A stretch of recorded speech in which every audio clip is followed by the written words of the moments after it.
Hey, what's going on, everyone? Welcome back. I had to take a couple days out of the office last week, so I was not able to do the Thursday evening stream. And if anyone missed that announcement, sorry about that. Be back again this Thursday for sure. Hello to everyone who's already here. I see we got Nate, Greg M, Tech for Your Needs, John Cassidy.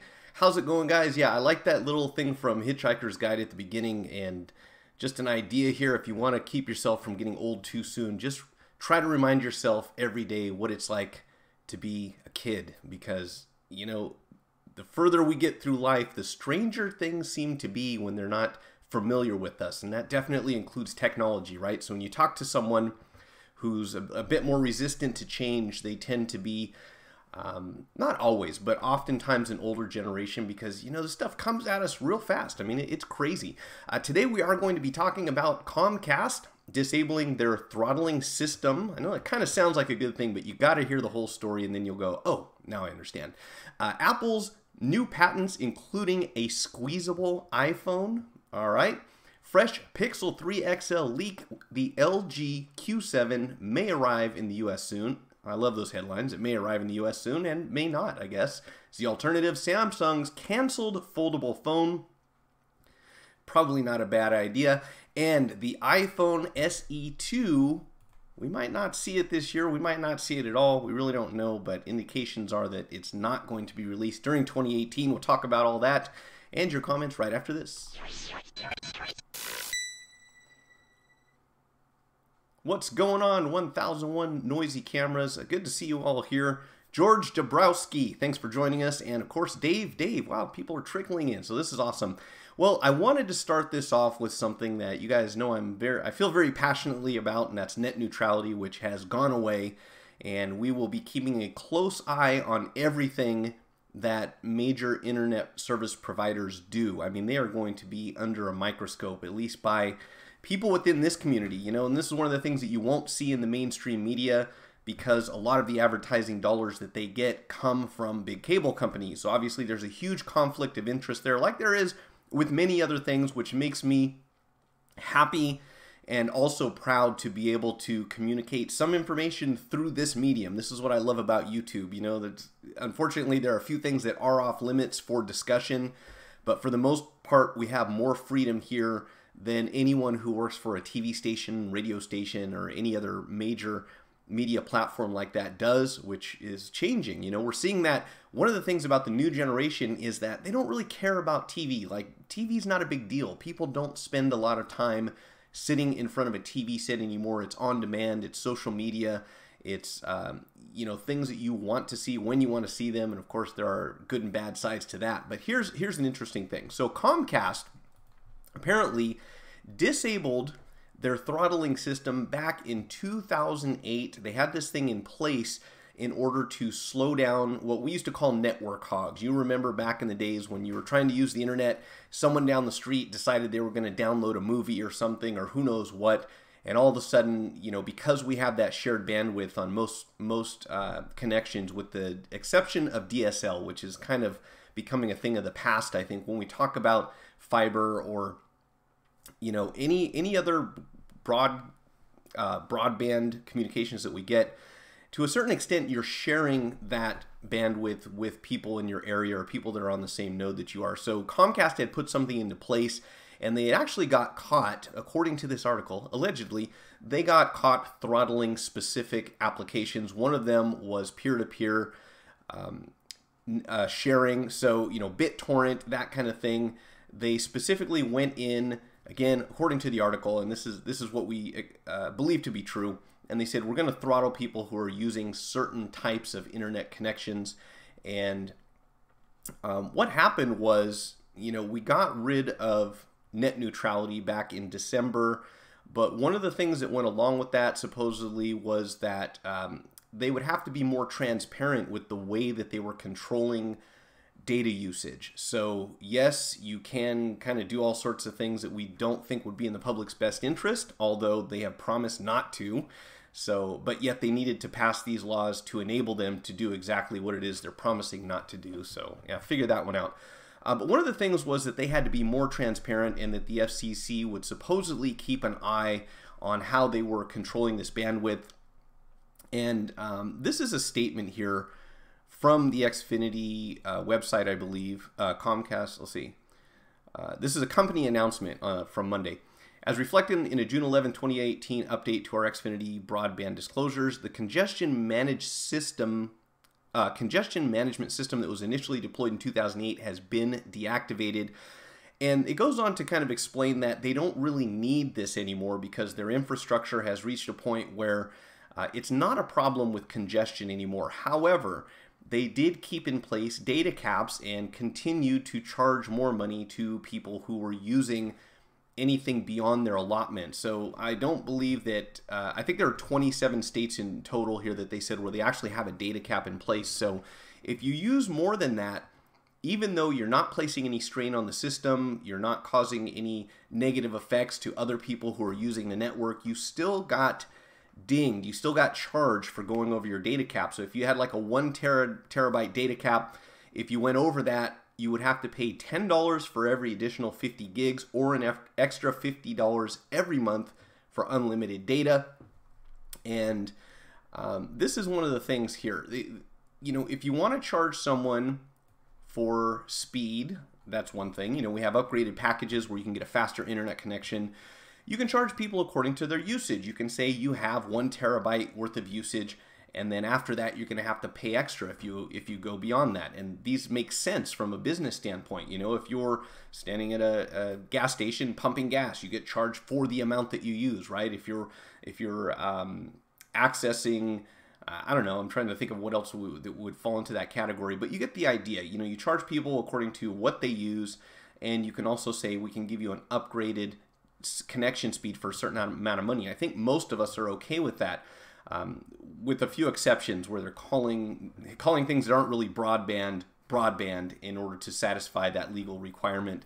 But that's another topic entirely. But the problem here is that without net neutrality, it now beyond being able to charge for speeds and the amount of data that you're using, they can also kind of do this zero. What was the term they used here? The term was zero. Well, let's do it the easy way. I don't know why I'm going blank here. So zero rating, where they can come in and say, you know, I'm going to give you a specific example. And we know that there was some interesting things going on with Netflix. They wanted to succeed to the point where they were willing to pay for some equipment to be installed or stored on an ISP's server in order to give them that faster connection so people could watch streaming video without having a lot of buffering, choppiness, or having to sacrifice their bit rate. But with this zero rating, which is now something that ISPs can do, it's possible for them to say, well, if you want to watch videos that come through on Netflix, for example, you're going to get X connection speed. But if you want to use, let's say, Streamflix, for example, which is sort of one company's answer to Netflix. You know, instead of having Netflix, we have our own brand of movies that you can watch. It's called Streamflix. It's not necessarily the same library, but without net neutrality, we can make that unlimited as fast as you want. You don't have to pay anything extra. But if you want to watch Netflix, all those conditions can change. And this is one of the big problems that we have with with doing away with net neutrality, despite what everybody, what the majority of the population wanted, with the excuse that, well, we need this money to build out our infrastructure. Things are continuing to change. People want more stuff. We need to be able to make more money, I guess. And I don't see how picking and choosing what people can use would benefit a company when it comes to making a better network, unless you're saying specifically this: we're going to find out what people like and we're going to charge them more money for it. Because otherwise, how would that make sense? How would you say that no one is willing to invest in a company's infrastructure based on the fact that we have government interference of some sort, I guess? We have a regulating body that says, no, you have to treat all websites, all streaming services, all information equally. You can still charge different rates for different speeds. You can charge different rates if someone exceeds their data cap. You can sell packages that have a certain amount of data included with them. But the real problem comes in when you start saying, well, we're going to let you have access to this data for free, but this other stuff is going to cost you more. Because you can imagine how easy it would be to manipulate someone's perspective of the world if you say, well, this news is free, you know, and insert any well-known broadcaster here. I like to use CNN and Fox because for what's left of news, those are the two big companies, which again, I think that their days are numbered. But if we looked at Fox, and let's say we have a consumer who enjoys watching Fox News, we have a consumer who enjoys watching CNN, right? And suddenly one of those was free and the other one you had to pay to watch. Imagine the different programming, you know, and as humans, we're very susceptible to suggestion. So if you limit the information that somebody gets, it becomes increasingly easier to manipulate the way that people think. You know, if all you ever see is blood and gore and violence on the TV screen, and someone says, well, we need to pay to stop this, you say, absolutely, let's spend all our money we can possibly come up with to stop that from happening. But what if that's, you know, a fraction of the percentage of what's really going on in the world, you know? So we get these skewed perspectives, and this is what really concerns me about losing net neutrality. You know, I can moan and complain about having to spend more money to watch shows that I want to see and having a connection so I can upload stuff to YouTube and do live streaming and things like that. But the real danger here is being able to manipulate the public's perspective, which we already have enough problems with when it comes to social media, fake news, you know, all the crazy stuff that's out there already. So this is really sad, and hopefully all these states who have already started their own legislation, you know, we have Washington already passed something, California is in the process of combining two different net neutrality laws together, and you know, there's some skepticism about those because it appears as if there may be some loopholes written into that legislation that would actually benefit big ISPs who are trying to take advantage of the fact that we don't have net neutrality anymore. So, you know, this stuff goes to a level where if you're not a lawyer, it becomes very difficult to understand. But one thing is for sure, allowing people to pick and choose what you can see and charging you more if you want to see a different perspective is a dangerous place to be. So hopefully we'll get this taken care of soon. Tech for your needs. I still have trouble understanding net neutrality and trying to make sense out of it. And I want to say, Greg, it was our Mike actually posted something recently. And what I want to do, friends, is put together a playlist of different videos that explain net neutrality. And the reason I want to make a playlist is because there's not really a one-size-fits-all. So depending on where you're coming from and how familiar you are with how the internet works, I'm certainly not doing the best job of describing it. So I would like to leave that to professionals and people who really understand the legality part of it. But I'm going to put together a playlist, and when I do, I'll announce it here, where it'll be easy for us to go, okay, let me watch this video and get an unbiased, you know, nonpartisan perspective. And this is the other problem, is we get people that have an agenda saying, well, this is why I think something's good and this is why I think something's bad. And, you know, obviously if it serves them to profit, you're not going to always get the truth. And that's what we're really after. You know, it's just a clear explanation of how net neutrality works or doesn't work now that we don't have it. And Tech, I'm going to put that playlist together, and hopefully that'll be able to answer a lot of questions, and we can all just be, you know, clear about what's going on. Here in Canada, Bell had to admit years ago during a CRTC hearing that their throttling was simply a money grab process, that and charging people who went over their data caps home on internet. And this is kind of the same thing that happened here, Greg. If you saw the headline probably already, is that what they're pointing to is, yeah, this is just all about making money, which I understand. This is what any, you know, the objective of just about any business, with the exception of nonprofits, is to generate revenue, right? You want to make money, but you certainly shouldn't be breaking the law to do so. And if you bend the rules or you take actions that are not in the interest of your customer, then you should be held accountable for those. And I'm glad that Bell Canada got caught, and I'm glad that this company, you know, according to this article, has been caught doing something similar, because we really need to have this out in public where people hear about it, know what's going on, and pressure them, you know, hopefully to do what's right for their customers.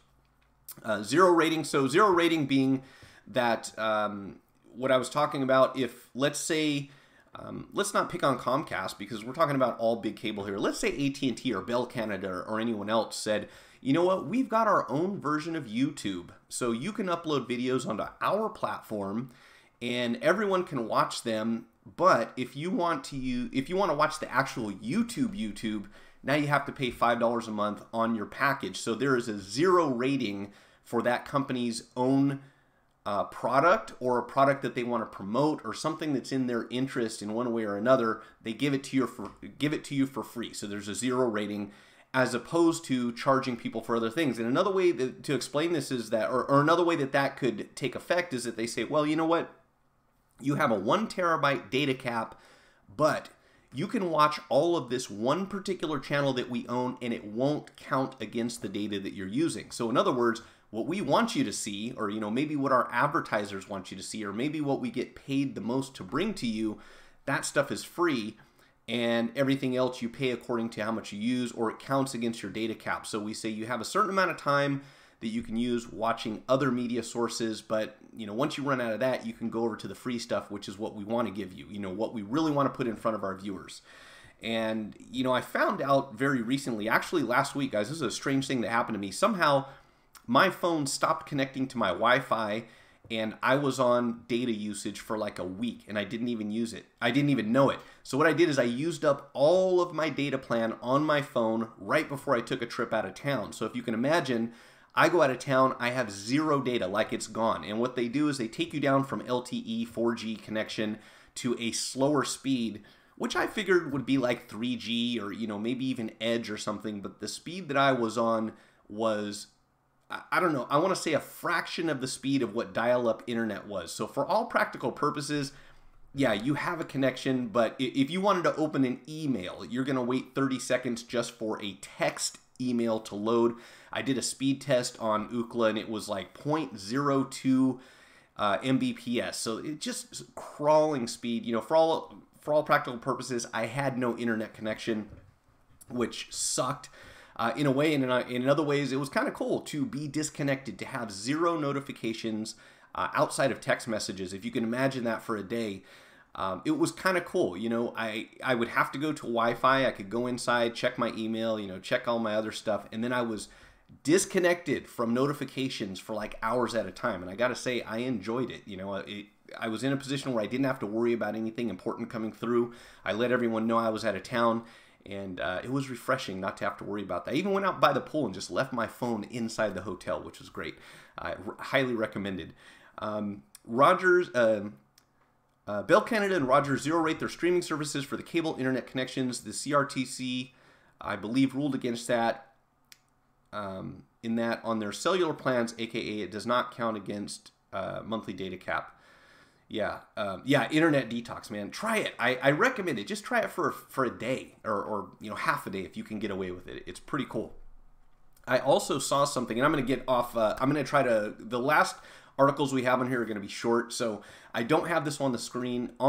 But there's a video I watched recently that I thought was very interesting, and it's people talking about how much time we spend in front of the phone. And as you know, Apple and Android are both going to have applications that will monitor how much time we spend looking at our phones. And here's a crazy thing. I saw a demonstration, and I've always tried, like I said in the beginning of this video, try to embrace new technology. I don't want to be the old guy who's like, oh, this is unnatural. This stuff is, these kids, when I was a kid, we didn't have that. I don't want to be that guy. I really want to try to keep my mind in a place where, hey, let's see what's new. Let's be neutral. Let's try it out. Let's see if it's good for us, if we enjoy it, if it's useful, and go from there, right? And when people would say, kids at 2 years old are playing video games on tablets because that's what their parents give them to shut them up, and everybody's got a phone, and we sit down for dinner and people are staring at their phones, and we can certainly see some of the negative effects. But one of the most interesting things that I saw, and I'll link this video down in the description after we finish here because I forgot to include this. There was a guy who was talking, it was a TED Talk or something like that, and he goes, look, if I'm talking to you, you have my attention, right? If we're having a conversation, if you were standing right here in front of me, we're talking, I'm interested in what you're saying, right? What about if I just happen to have a phone in my hand? Okay, I'm not looking at it, I'm not using it, I'm not clicking anything on it, but just by virtue of the fact that I'm holding my phone in my hand, and it can be at waist level, it could be here, it could be anywhere, where you can see that I've got a phone in my hand. How different is that conversation to the person you're engaging with? So we're sitting here talking, and I've got my phone right here, just like quick draw, right? Ready to go. I can answer a text, I can look at it, I can press a button, I can do whatever. I'm not doing it, but you know that I could, right? How different is that conversation if I don't have the phone in my hand? and we're just talking.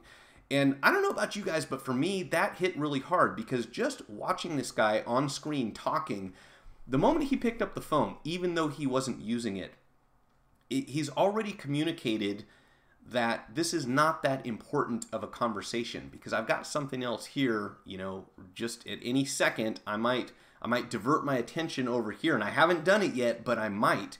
And I had not thought about this personally, but a lot of times this monster right here, you know, I'm using the iPhone 8 Plus, and I hate to keep this thing in my pocket, especially when we know there's problems with putting stress on phones when you bend them. So a lot of times I'll go into a building, you know, dinner, sit down at a table, and I will put my phone on the table just because I don't want it in my pocket. And I hadn't thought about it, but that has the same effect. If you're sitting there talking to someone and you see their phone, even face down, you know, you see their phone just sitting on the table in front of them. What does that tell you? That is, look, I have to have this sitting right here, ready to go, just in case I'm talking to you. But you know what? There's this other distraction here. And personally, I'm going to make a conscious effort to keep my phone out of sight, turned on silent, and just, you know, accessible, but not in your face while I'm talking to you. I think this is pretty rude to sit here and have a conversation like this, doesn't it? And it's so subtle, but it changes things. All right, so let's move on, folks. This is the supposed new Apple patent, and there are several of them. And, you know, as soon as I saw squeezable phones, this made me think, why, I guess. But to be fair, I haven't used a squeezable phone, and I don't know if it's really a... I don't know if it's really an innovation or a breakthrough or useful in any way. I mean, if you have a button or you have a sensor basically underneath a panel that senses when you squeeze on it, is there a huge difference? I suppose that it might go a little ways as far as IP rating. You know, if you don't actually have a physical button that has to have some sort of opening cut into the frame, that might make a difference. But I'm not sure functionality-wise that squeezable phones are a big thing. Let me know if you disagree. But this is what we're looking at. It seems that Apple may be looking into an edge sense-like feature. One of the patents outlines a device that has a soft concentration point. Now, will we see this anytime in the near future? I have my doubts. It's worth noting that Google's Squeeze Assistant and HTC's Edge Sense work in a slightly different manner. They utilize pressure sensors placed along the device's frames. It does sound like Apple's implementation could strive for better accuracy, but we'd say that Google HTC solution is already quite sensitive. And I have to wonder how, you know, for anyone who's using these squeezable phones, like how often do you accidentally hit those buttons, or how often do you think that you squeezed them and you didn't? And even so, is there a benefit, you know, worth justifying the additional cost that will be built into a device to allow you to squeeze it to get some sort of response, whether it's activating Siri or maybe turning on your screen or placing a call or who knows what? I don't know. But I'm a little skeptical about that one. Now, in addition, they talked about pushing to improve on LED flashes for their iPhones, which I thought was interesting. And this seems to be one of the big areas of focus. You know, we keep saying we want better batteries, but we keep getting things like slimmer phones and better cameras. So, you know, I guess it's close. It's not exactly the same thing. But Apple is no stranger for pushing for improved LEDs. True Tone Flash, that's been in use since the iPhone 5S, uses one white and one amber LED. The iPhone 7 got an increase LED count up to 4 for a brighter flash. Now it sounds like they're working on a more advanced solution, and I just didn't mean to do that. I just clicked on a link there. The patent outlines a quad flash like the one on the iPhone 7, but each module is covered by a material that diffuses light differently. Software could choose how bright each LED needs to be in order to achieve the best balance in a scene. Alternatively, it talks about giving manual controls over this component to the user, which another thing I'm very skeptical about. Apple actually giving control of their camera, like manual control to their users. And even in the article, the guy says, manual camera controls, we must be dreaming. And this has been one of the frustrating things to me about Apple, is making such an incredible camera, you know, relatively speaking, in their phones, but not really giving you a whole lot of advanced controls over how that camera operates, you know, when it comes to settings beyond point and shoot, you know, and you can go to portrait and you have the bokeh effect thing. But other than that, If you want to adjust aperture, white balance, you know, there's all sorts of different settings that we have available, you know, even on a DSLR camera before 4K was available, that we just don't get in iPhones. And I suspect that has to do with them not wanting anyone to get bad pictures because they took them wrong. You know, I think that's kind of this is just my theory. Maybe it's like, it's point and shoot, so that most of the time your photos will look good, so that people are less likely to say, well, iPhone's cameras don't work very well. And there's something to be said for simplicity, but for advanced users, it's a little frustrating to not be able to have more control over that. Hey, Andrew McKenzie, how's it going? And yeah, so we're talking about some new Apple patents for anyone who just joined, including the squeezable iPhone, the new type of camera LED, and the last one. Let's see, where was it? This is interesting, and this is something that I've kind of thought about for a while. And anyone who's watched this stream for any period of time knows that I'm a bit skeptical about things like location services and privacy and you know, storing information on a cloud and that kind of stuff. But here's one thing that occurs to me every time I go to the grocery store or any big store like a Home Depot, Lowe's, you know, these superstores where you don't know where anything is, and if you want help, you have to make it sound like you've been injured. Like that's the only way you'll get attention from someone to come down the aisle and help you out. And that is this, an application that tells you when you're in a store where to find stuff. And apparently this is another patent that Apple filed for. It uses an array of wireless nodes to be installed inside of a shop once the user device comes into range of the nodes, detected via a digital fence. It would be able to ping them separately and pinpoint the user's exact location inside the store. You can see where this is going, right? Then they would be able to get precise navigation to what they're looking for, we assume with the help of a store-specific app or an upgrade to Apple Maps. Now, I gotta say, this is one that I would be all in favor of. If I could go into a store, and maybe even you've got a list of things that you're buying at the store, and it says, here's how you get to this stuff, here's where they're located, you know, when they move. And this is one of the things, if you want me to never go into your store again, just start moving things around so they're not where they used to be. I can't even count how many stores that I refuse to go into anymore because I can't just walk in and find what I want because they moved it to the complete opposite side. And like, I'm done at that point. You know, if there's any alternative, I'm shopping somewhere else because that's the most annoying thing there. You've been getting, you know, I don't know, you've been getting milk off the shelf from the same spot for the last 5 years, and all of a sudden they move the whole dairy section. So like, no, don't. And you know how much work it takes to move those refrigeration units? It's insane. So this would be cool. I am looking forward to see this happen. This would be awesome if it does. If you can go into a store, an amusement park, let's say a national park, you know, any other attraction, and you want to know where are the restrooms, where's the concession stand, where are all the exits at? How cool would it be to just pull that up on your phone and not have to go searching through, you know, and spend your time walking up and down aisles, and half the time you walk past it, you don't see it, and then you go back and you find it the second trip. So this is a cool idea. We'll see when and how this happens.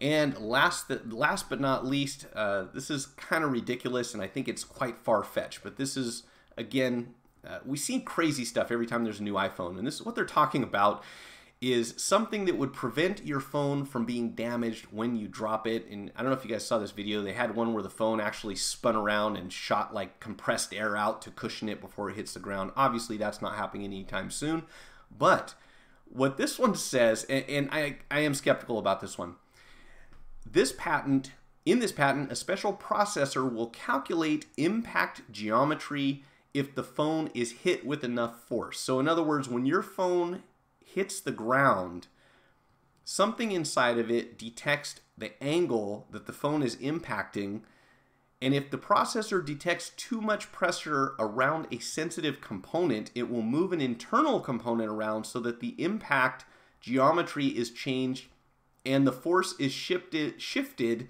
towards another component which is designed to absorb most of the brunt. This is like internal airbags for phones, if I'm reading it right. And it seems like it would be difficult, you know, if you think of a phone dropping and hitting the floor, how fast would this mechanism have to operate in order to readjust, you know, move things around inside the phone, And I would suspect this might work in conjunction with the accelerometer, you know, maybe when the phone senses that it's falling, but then they talk about the impact on the, you know, wherever it's hitting, and the phone sensing how to readjust the components on the inside to absorb the force of impact. So yeah, you're gonna have a hard time convincing me that this is gonna happen anytime soon, but apparently another patent that Apple has filed for. Interesting stuff. I see Lewis posted a rant about Apple and Qualcomm modem patent fees that Apple does not want to pay because the fees are based on the retail price of the phone. Apple, you signed the agreement. Yeah, it's a strange thing. And when I see all of these lawsuits and these patent issues going on, it always makes me wonder, you know, if we had a net effect of zero at the end, right? Let's say Apple was awarded $100 million from Samsung to pay, and Samsung was awarded $100 million for Apple to pay. Okay, so let's say at the end of the day, they break even. What do we still have? Lots and lots of legal fees. And who pays for that? Does the company just take a hit and say, well, you know, our stock value dropped and, you know, that's just a loss to profit. That's the way it goes. Or is it most likely that all of these litigation costs get passed on to the end price tag on whatever product they happen to be selling? And that is my suspicion, is that all of these costly court proceedings that are going on between these big companies end up just costing the consumer more money. And, you know, eventually someone might come out ahead one day or 1 month or 1 year, and later on they might get sued by someone else. And yeah, I did see part of that video that Lewis published where he said he's kind of laughing at the fact that Apple doesn't want to pay Qualcomm. And yeah, this is the world that we live in, right? I like to have a manual camera settings. It can be an option in settings. I would like to also, Andrew, and that was one of the things that I liked about my Android, is that I had much more control over the camera settings, and it would be cool to see Apple do that, but I highly doubt that's going to happen anytime soon. It's okay if Apple seizes refurbed iPhone displays bound for Jessa or the fellow over in Norway due to patent infringements, though. What is good for the goose is good for the gander. Yeah, and sadly, if you want to, what's a good way of putting this? If you want all things to be fair when it comes to the legal parts around trademarks and copyrights and everything like that, it is in your best interest to become a large corporation with huge assets, because otherwise you're just a regular person like me or you, or not to say that you're regular, but I certainly don't have the power to go after people the way that Apple or Samsung or anyone else does, or you know, I would assume Jessa or anyone else. So yeah, it's a sad thing, but that's kind of the way it works. Hey, what's up? Piano with Sam. Good to see you. It has been a few weeks. I don't think the store thing would work because the stuff moves around like every week. It would have to be updated every time. That's true, Andrew. My guess would be that some sort of RFID tag would automatically track the location of the products, or maybe the shelf that the product is placed on. You know, when you put a price tag on a shelf, you could include an RFID tag, and that would kind of track the location every time you move your stock around. So just an idea, you know, and maybe it'll never happen. Maybe it's wishful thinking, but I would love to be able to walk into a store and not have to find someone who's not busy, which, as you see in grocery stores, especially around here, is that they have cut back so much on man hours, you know, on payroll, which is the first place that people cut when they want to make money, that there aren't enough people in the store to do their job. It's not that they're not working hard. It's not that they're not working fast. It's just that there's not enough of them. So you hate to go and bother someone in the middle of a transaction, or, you know, doing something else, and go, oh, can you come all the way to the other side of the store and show me what, you know, show me where this is. But sadly, I suppose if we automate that process, then they'll probably use that to justify cutting hours or wages more. So let's see. I don't think the store thing would work. Okay, so we just said that. Sonic Studios, can you react to my YouTube channel live? Also, hi. Maybe. I'll check out your YouTube channel, and I mean, not today, but maybe in the future. I'll check it out. Yeah, there might be a way to make it happen. We'll see. Fresh Pixel XL leak confirms at least one key detail. You want to know what that detail is? That detail is, they're saying, I know, spoiler alert here, but the detail is that they think the Pixel 3 XL will only have a single rear-facing camera. I know, everyone's doing 2 cameras, 3 cameras. There was even talk about Apple coming out with a 4-camera phone. I don't know, I think that one gets the job done. I haven't seen anything convincing with 2 cameras that makes me think that I need a phone with more than 2 cameras. I mean, I got this one has 2 cameras on it, but I can't say that I'm probably taking advantage of that. But the Pixel 3 XL looks like, according to, allegedly, on these leaks here, that the cases that are made for this phone only accommodate 1 camera, as far as we can tell. And this is from a new guy who's got some pretty decent... he's got a good reputation, apparently, for making these predictions. Where'd he go? Ice Universe of Weibo. And Twitter fame is mostly known for his Samsung leaks, but he just shared a Pixel 3 XL image on Twitter, and this is what it looks like. According to him, the 3 XL will still have a single lens camera on the back. The image shows a render of the Pixel 3 XL wrapped in a protective case, blah, blah, blah. Okay, so that was about it, really. There wasn't much on here except a single camera. A few days ago, we learned that Google did make Pixel 3 XL prototypes featuring 2 rear cameras, but ultimately decided to stick with single lens camera for 1 more year. So this is what it's looking like. Unrelated, but I thought I'd tell you this because I spoke about it a while ago. I've been reading up on it, and on the iPhone 6 regular, the iPhone had to be plugged in to power for Hey Siri to work. I thought that, so did we have this conversation before, Sam? Because it seems like we talked about that, and I swear that my iPhone 6 works with Siri. You said when it was plugged in to power, right? Okay, hold on just a second.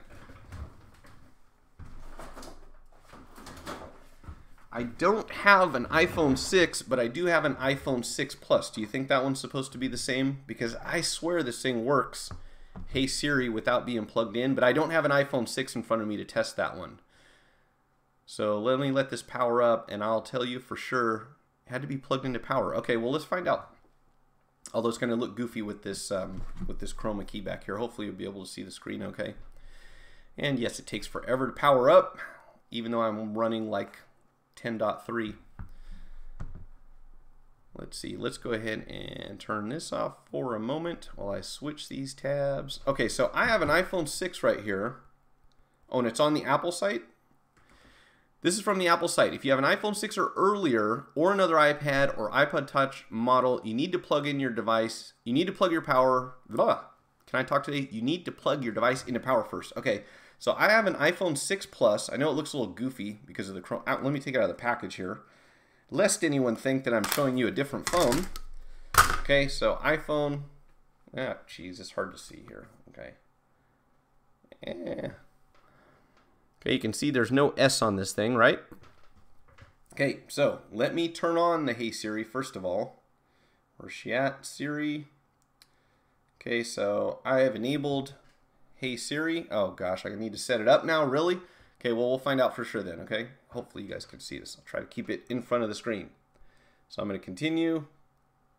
Hey Siri. Hey Siri. I'll try to guess. Hey Siri. Hey Siri, how's the weather today? Hey Siri, it's me. Okay, so Hey Siri is ready. So let's go back to the main screen and see what she does. Hey Siri. What? Hey Siri. Wow. So you're telling me if I plug this thing in, then she will work? Where's my cable? Hey Siri. That's bizarre. I did not know that. So you were right, Sam, I think.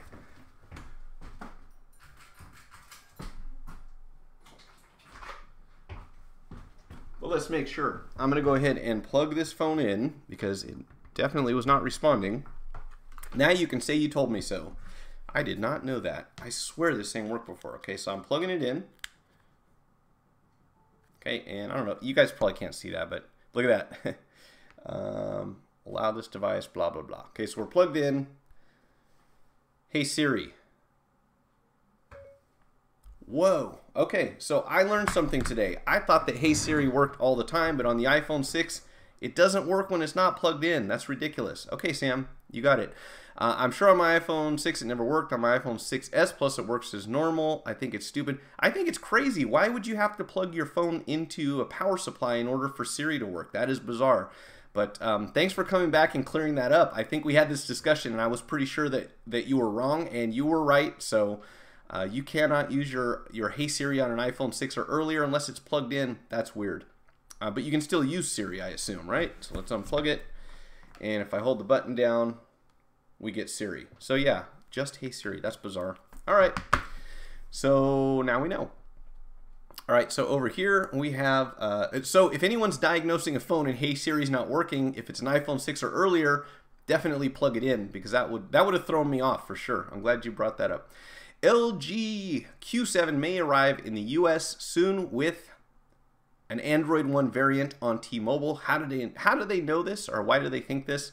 Well, apparently there's a leak here that shows a couple things, and those particular things are the number CV5A and being listed with TMO_US and Sprout code names. And what those are supposed to say is that they are building in what is required to run on the T-Mobile network.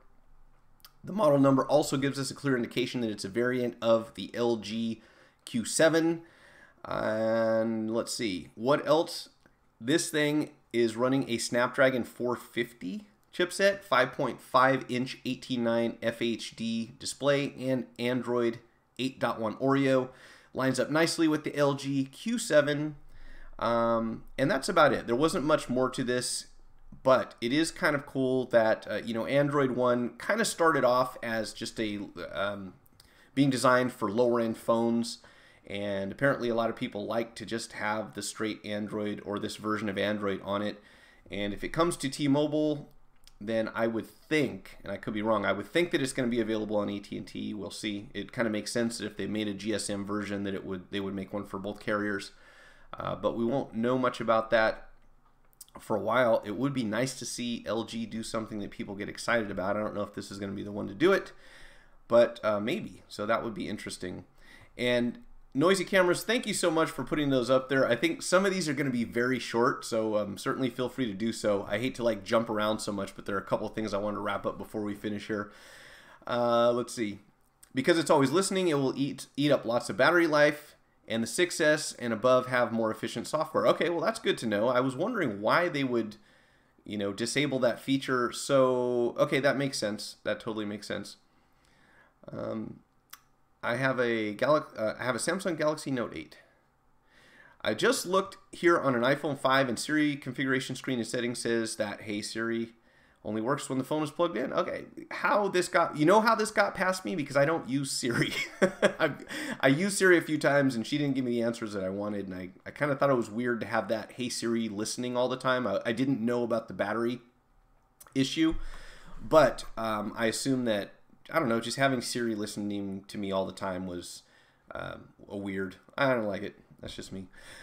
So yeah, that's about all we have really. Android One has seen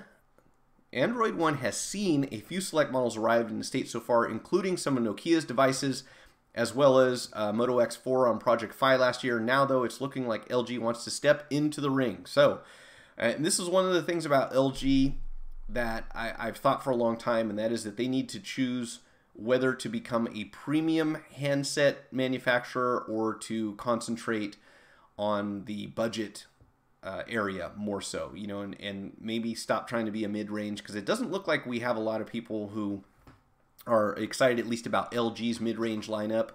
So I think it would be wise to maybe like have a flagship and then probably put a lot more of marketing and production into things that don't necessarily try to compete with Apple or Samsung, because that how are you going to get into that category at this point? If your history has been kind of like we're kind of in the middle, a little wishy-washy, we're doing budget phones, we're trying to do a flagship phone, and after the boot loop issues and everything else, I would like to see LG continue to grow, but I suspect that if they do, it will be more in the lower end handset range, which, there's plenty of market for. There are people out there who don't have to have or don't want to have the latest greatest. So wish you luck, LG.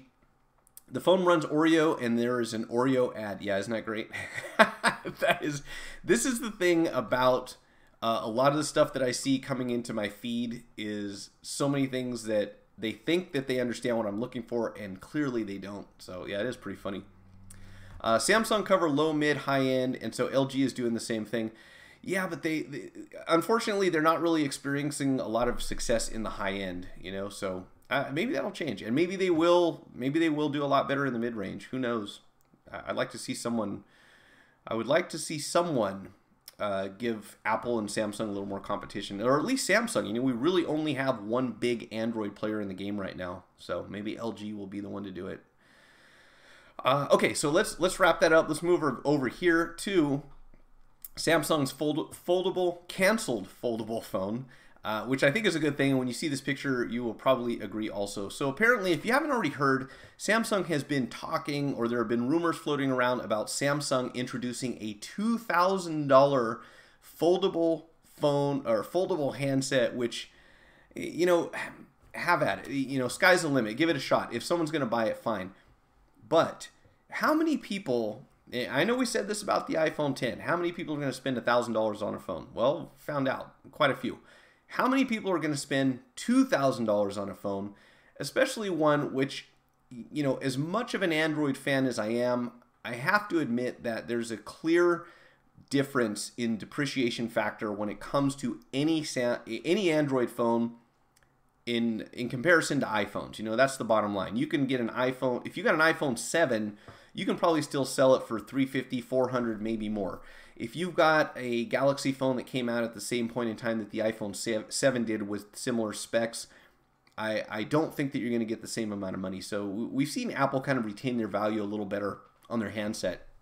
For any company running Android to come out with a $2,000 phone, good luck. That's one thing. It should be gold-plated. But look at this thing. If this is to be believed, this is the leaked photo, or the photo that was posted of a prototype that Samsung was making. This is not a bendable screen. This is the thing that continues to disappoint when we talk about foldable displays, not foldable phones, because this is a foldable phone, you know, if you take a look at it, but it's certainly not a foldable display, which is, I think, what we all have in mind is just one solid piece, you know, one rectangle or whatever it is that just folds in half and goes in your pocket, and when you want it to be larger, you just unfold it. This is obviously two separate displays that give you more surface area, but there's a big, you know, there's a big border going around both sides of it here in the center. This is a Chinese Twitter user. I didn't think you could use Twitter in China for some reason. I thought they had their own. I may be completely wrong, but I thought that Twitter wasn't really a thing. Maybe it's just not popular in China. What they claim are images of Samsung's Project 5, a canceled attempt at a foldable phone. Let's see, shows a device with two separate displays connected by a folding hinge. Terrible idea. If you ask me, just my opinion, Samsung may have shut down development of this device, but rumors claim the company is still working on a foldable phone, and I think if you can make a foldable screen, that's what's going to sell it. $2,000 seems crazy to me. I don't know. You guys, what do you think? Would you spend $2,000 for any phone? I mean, what would it have to do for you to justify spending $2,000 on a single phone? The images come from Chinese user, a Chinese user, that's all it says, doesn't say who claims that this Samsung foldable phone, known by blah, blah, blah, also known as Project Valley. Rumors about this phone started around 2015, claiming the company would actually launch it in 2016, which obviously never happened. The same post says the model number for this canceled phone is G929F, and there was some other mention of a different model number here, I thought. They were trying to figure out if this thing is even real. I guess not. So, yeah, and so here are some other pictures that they show where you can see this thing actually folds around to the back. It reminds me of the Motorola Backflip. Do you remember that phone? I want to say, was it a keyboard on one side and a screen on the other? It wasn't two screens, right? But it was like the screen faced out and the keyboard faced out. So you had keys facing that way, screen facing that way, and when you open it up, you had those two things together, your display and your buttons. And I don't understand why. Like, I'm not sure why they did that. I guess so that you could access the touchscreen all the time, and then if you wanted to, you could fold that out into a keyboard. But this is a bizarre looking rendering. Not only that, but they're still showing micro USB built into it, which would be a huge surprise, right? For Samsung to make another phone with micro USB, you know, if it's going to be a flagship or it's going to be a $2,000 phone or a foldable phone like that. And I don't know if you can see this, but it also looks like this thing is a headset jack. Can we open this up? Yeah. So they're also making it look like this phone has not only a micro USB port, but also a headphone jack, which I suppose you could do, right? If you've got that much room in it. But this is another one I am very skeptical about. Lenovo in one conference, Lenovo in one conference, I can't say conference, show a tablet that can be strapped to the wrist like a toy that you slap on the wrist. See, to me that makes sense. In fact, I'm kind of thinking that eventually, I don't know if you guys probably watched Black Mirror, but they had an episode, I think it was Black Mirror, or it might have actually been Electric Dreams, where they had a deal that you put on your wrist and it projected a holographic image kind of in front of you. It was like a complete heads-up display in front of the user. And eventually, if we don't see this interface built into something like Google Glass where we just wear it on our faces, I would expect this to be the next move, right? To have some sort of semi-transparent display that comes from something like a wristband that you put on. It'd be cool to see something like that happening. The only reason people are buying $1,000 phone is because USA carriers have payment plan. I agree completely. It's crazy what people will agree to spend when you tell them buy now, pay later, you know, or just finance it. It's only 30 bucks a month, 40 bucks a month, 50 bucks a month. That number will continue to increase, right? If you want foldable phone, get a flip phone. I agree. I might do that one of these days just to freak people out when I show up. And instead of setting my smartphone on the table, I'll set my flip phone on the table, see what they say. It's almost like having two phones. It is, except they're connected. And that border between the displays kills me. I don't think that's ever going to catch on. That's my big skepticism here, is that if you want a foldable phone, do you really want something that's just basically two displays that are linked together and you have a big bezel that goes around the outside? And I am fine with a chin, a notch, a bezel, a cutout, you know, whatever. I'm good with that. But what I don't like is something that interrupts the display right down the center, you know, whether it's vertically or horizontally. If you have a big black line in the middle of whatever you happen to be watching, that's annoying. I don't know. Maybe it'll happen. Maybe it won't. We'll see. All right, let's get to this. This is the last one on the list today, and that is the iPhone SE2 scrapped, according to a report. So allegedly, again, and this is kind of sad because we know that the iPhone SE is already overdue for an update. We kind of expected to see one last year, and we didn't. It's not for everyone, obviously, but there are quite a few people who enjoy the size of the SE and the fact that it's got increased processing power, you know, over the old iPhone 5S. And it's a solid phone. It's certainly more durable than any other iPhone that is available for sale right now. But according to a new leak, it sounds like Apple may have shelved plans for the iPhone SE2 and is only going to build big iPhone 10 models, which is unfortunate. Now, they do talk about an iPhone 9 somewhere in here, so I'm going to go through a bit of this article quickly and kind of cut through the fluff if we can. Gordon Kelly states that having repeatedly claimed Apple would produce a mini iPhone 10 no larger than the iPhone SE and produce the schematics to prove it, Olexar now state that new sources have confirmed Apple's new models will instead be the largest iPhones it has ever made. In fact, Olexar is so confident in this information that it has started production on its official line of accessories. So this means that there will be, according to this article, there will be no 5-inch iPhone. We'll have a 5.8-inch iPhone 10 alongside a 6.1-inch budget iPhone 10 and a 6.5-inch iPhone 10 Plus. Of course, these are all rumors, folks, so, you know, between now and September, we really don't know for sure. We'll probably hear something different next week. But if this is the case, it's kind of unfortunate. And this is one thing that is difficult, I think. And obviously, Apple has experienced great success in selling phones. I'm not going to argue that whatsoever, but it was kind of cool that they were bringing a bit more variety for their customers. You know, if you like the SE, you get the SE. There's an iPhone 7. There's the iPhone 10. You know, there's the iPhone 8. There's all these different form factors. And, you know, if we believe what this article says, they're kind of pushing towards getting everyone back to looking at something that's the same thing. You know, you'll get the lower end, the higher end, or the Plus, but they're all going to have very similar designs. So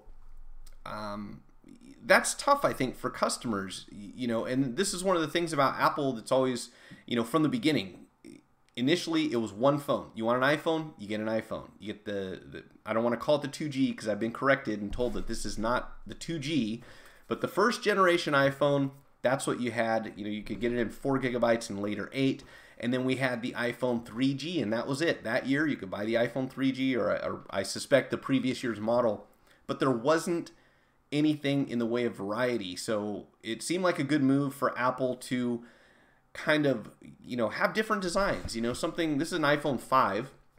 But, the difference between the iPhone 5 and the iPhone 7, somewhat significant, right? When it comes to screen sizes, what do we have here? Oh, I sold something.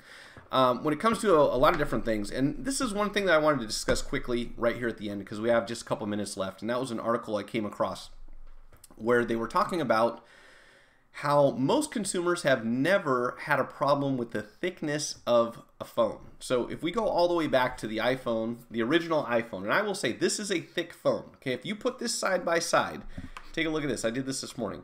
I put the iPhone, it's a little tough to do without a flat surface here, but if you put the original iPhone next to an iPhone 5, you can see there's a significant difference in how thick this phone is. And this is one of the constraints when it comes to building a better battery or a bigger battery is as the phones get thinner and thinner, you can't fit a bigger battery in there. And while this is quite a bit thicker, I feel like when we got to the iPhone 5, and again, this is just my personal feeling, and dealing with customers who buy and sell and fix phones on a daily basis, I hadn't had anyone come in and say, wow, this iPhone 5 is just so thick. I can't stand how thick it is. Now, I did have a lot of people who felt like the design of the iPhone 6, sort of took the edge off here because it's not blocky, it's not straight, and I seriously had people say, oh, I couldn't hold the iPhone 5 anymore because it's digging a line into my hand, and I was like, really? Are you really feeling that way, or is that just what you're saying? But that aside, here's the thing. iPhone 8, iPhone 5, okay, not a huge difference. Oops, where are we? Okay.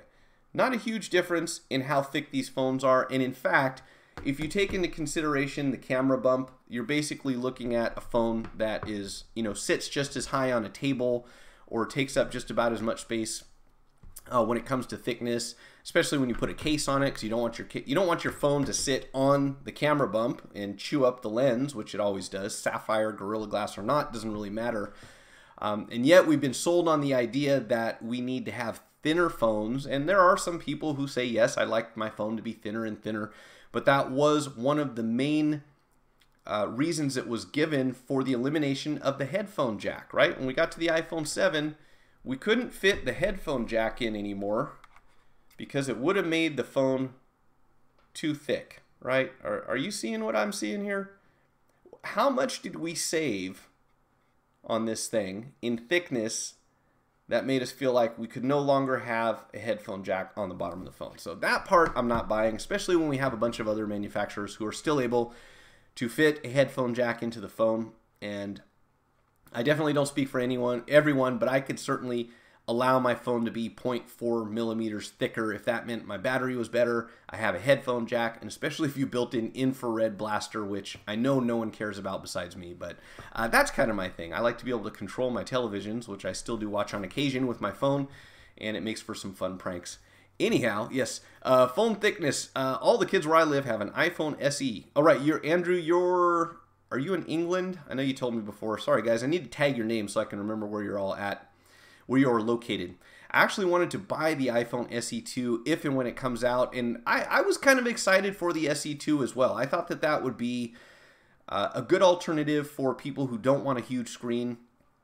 And in fact, when if I travel, I always go back to my iPhone 7 just because it fits in my pocket. It doesn't take up a lot of space. I like the iPhone 8 Plus, but if I have, if I'm wearing shorts, I'm not putting this monster in my pocket. It's not going to happen. It just takes up too much space. AKA their marketing spiel, thinnest and lightest phone ever. Yeah, I'm not sure how much thinner can we actually get and have a decent battery. That's the real question. And that seems to be, again, when I talk to customers, this is the big thing. My battery just doesn't last anymore. Is it because are they throttling my battery? Is it the software that messed it up? Did I not discharge it right? It used to be so much better. And I don't know all of the reasons, but one thing is for sure, and that is we've got these batteries down to probably a lot smaller than they need to be. If we could add just a tiny bit of thickness, and that would extend your battery another 10 hours, or you could charge it every other day instead of every single day. I don't know. I think that'd be a cool thing. And perhaps enforce the back to reduce the flex point issue that caused, sorry, let me try to read this again, Greg. And perhaps reinforce the back to reduce the flex point issue that caused chip issues. Good one. Yeah, good call. This is a thing. And by the way, I talked about this briefly a couple weeks ago. This audio IC thing is becoming a big deal. We're seeing more and more people experience problems with their iPhone 7s, whether it's because it's bending or they're dropping or whatever is happening. And I would suspect that a lot of these phones can be bent to an extent that we're not aware of. Like, we can't perceive the bend, but if you put them in your pocket and sit down on them, or even if you have them in your front pocket, that little bit of tension that's being placed on the phone, because these boards are strapped in to the frame, they're screwed down at every point from the top to the bottom, that pressure that you put on your phone is getting transferred in there, and yeah, those pads are pulling away. So it could be a manufacturing defect, I don't know, but it's certainly happening. So I got rid of my iPhone 7, too small, couldn't handle it. I have the iPhone 8 Plus. Okay, fair enough. I will say this. I like multimedia and texting on this phone, but if I'm not going to be on my phone much, if I'm moving around, and like I said, especially, here's a funny thing. The other day, I realized that if I have my phone, my keys, and my wallet in my pockets in a pair of shorts, I have to wear a belt because that's so much weight. The combination of keys, wallet, and iPhone 8 Plus, my pants aren't going to stay on. So I started wearing a belt, and then I realized if I switch over to my iPhone 7, I still have the problem, but not as much. But that difference in weight, it adds up. And also losing the keys or minimizing keys certainly helps. Anyhow, yes, England. Okay, that's what I thought, Andrew. I wish I could tag people on here somewhere so I could remember that. Joshua Fitzpatrick, it's not the bend. It's being bent over and over during its lifespan. One bend won't cause the fault. Yeah, well, but that's the thing, right? If you don't realize it's happening, it's kind of a cumulative effect. So you bend it, nothing happens, bend it again, nothing happens, and eventually you see it and you probably suspect that, oh, I just bent my phone and now it doesn't work anymore. That's my guess.